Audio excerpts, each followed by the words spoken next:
darlings. Words hold a lot of power. Take the word love, for instance. Well, that's a word that's sure to evoke some type of reaction. Some people hear the word love and feel wonderful and joyous. Some people hear the word love and get a little scared. Now, take the word sex. Well, that's a word that's definitely going to get some reaction. Some hear the word sex and get excited.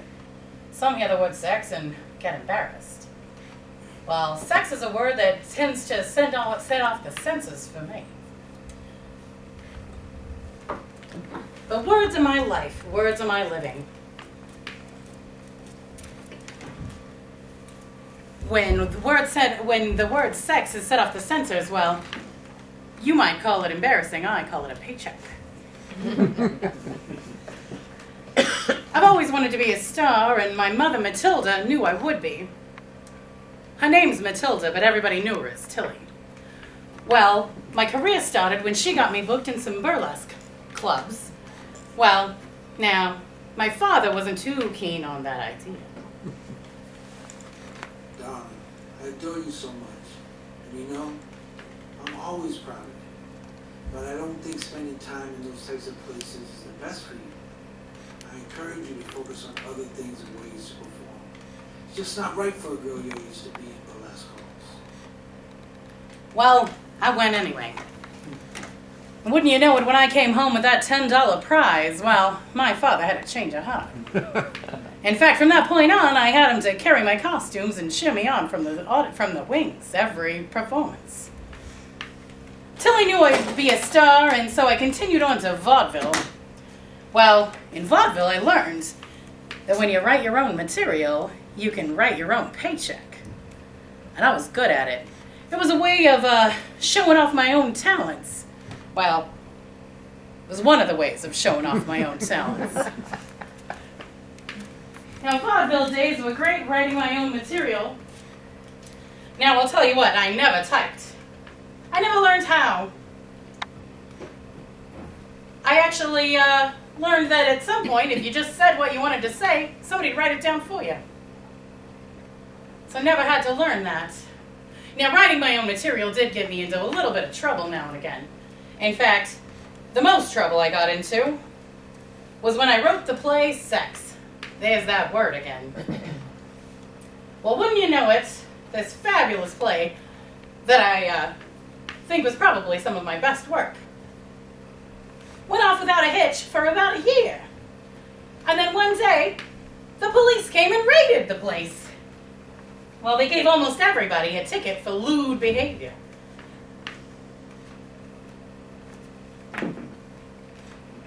Miss West, do you swear to tell the truth, the whole truth, and nothing but the truth, so help you God? Well, of course, but I don't know how much help God's gonna be. He wasn't at the play.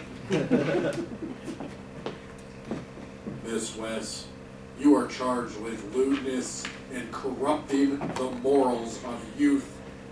What say you? Well, Judge, I'd say it was really lovely seeing you and your wife on opening night. Miss West, you have been found guilty on the aforementioned charges and are hereby sentenced to 10 days in prison. Oh my. Well, I went to prison. I really did. I went to prison, but I'll tell you what. I refuse to wear those burlap underwear. I can't fathom wearing anything on this skin but silk or satin. In fact, while I was in prison, it wasn't so bad. I spent a couple nights in dinner with the warden and his wife. Their invitation. Apparently, she was a big fan. I will tell you this, though. I think it brightened up their bland little marriage. After a couple dinners, I saw that woman walking with purpose. Well, after 8 days, I was sentenced to 10. They let me out, said I got 2 days off for good behavior. Come to think of it, that's the first time in my life I ever got off for good behavior. Well, after that little kerfuffle in prison, I continued on working and getting more and more famous with my words. Well, and getting into more trouble. In fact, I did a show, a radio program called the Sanborn Hour, Jason Sanborn Hour. Did a wonderful little spot with Donna Michi. Well, it got me into a little hot water with the censors. Oh, so that's the trouble. So it's a tree over there. Hello, tree. How would you like to do a little lease breaking for a woman with ideas, Not woman enough to squeeze through those slats for a woman of my personality. Now, if I only knew someone skinny enough. Salutation. Oh, if it isn't Mr. Snake. How long, dark and swimpy? Mrs. Eve, why are you standing by that tree? Stop wiggling and I'll tell you. Listen, I know you don't approve, but I've got a little proposition to make. I certainly refuse to listen. What is it? Do you think with the proper provocation you could squeeze through that fence around the tree? That's the forbidden tree. Oh, don't be technical. Answer me this, my palpitating python. Would you like to have this whole paradise to yourself? Certainly. Okay, then pick me a handful of fruit. Adam and I'll eat it. And the Garden of Eden is all yours. What do you say? Sounds all right, but it's forbidden fruit. Listen, what are you, my friend in the grass or a snake in the grass? The forbidden fruit. Are you a snake or are you a mouse? I'll do it. Now you're talking. Here, right in between those pickets. I'm stuck. I'll shake your hips. There, now you're through. I shouldn't be doing this. Yeah, but you're doing all right. Now get me a big one. I feel like doing a big apple.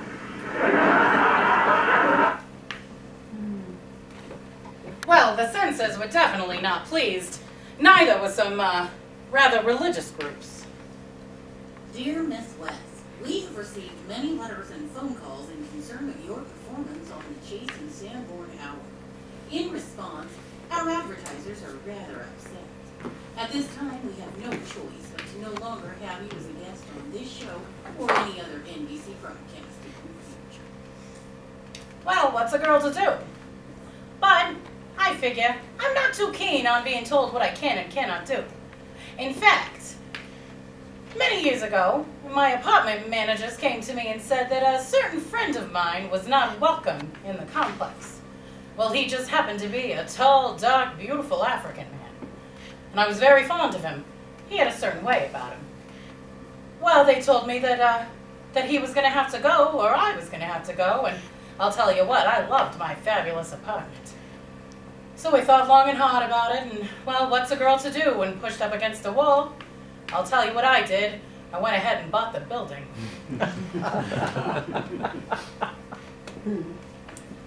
Now, you guys are probably thinking, this broad's unbreakable. And, well, you'd be right. There have only been 2 times in my life where I was rendered speechless. One of them was before I learned to talk. The second was when we lost Tilly. Tilly was my best friend. Tilly always believed in me. And without her, I was devastated. She was just wonderful, and I miss her every day. Every single day. But life goes on. She always believed in me and knew I'd be a star, so I'm gonna keep going. I have a feeling,